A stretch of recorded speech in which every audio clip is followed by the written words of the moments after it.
In this video, I'm going to show you how to delete contact poster on iPhone, whether you're using the full screen contact poster on your iPhone or you're using the pops. You can easily delete this contact poster on your iPhone if you no longer want the contact poster to show up, or if you have numerous contact poster and you want to take down the one you no longer use. So in this video, you'll learn how to easily remove contact poster on your iPhone. If at the end of this video, you found this video helpful and educative, please don't forget to like and subscribe. Now, the first thing you want to do when you want to delete contact poster on your iPhone is to locate the contact app and open it. Then once you open the contact app, this is what you're going to see. You can just choose iPhone, Gmail, or list. So it doesn't matter. Just click on all contacts here and click on my card.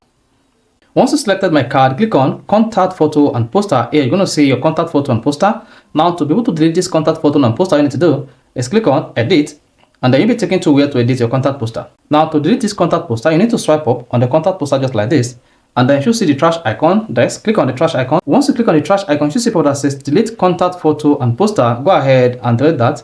Then you should see the contact poster deleted. Then you can just go ahead now and set a new contact poster by clicking on the done button, and you should see an empty contact poster on your iPhone. Then you can go ahead now and set a new contact poster. So if this is helpful and educative, or now you can easily delete or remove contact poster on your iPhone, please don't forget to like and subscribe.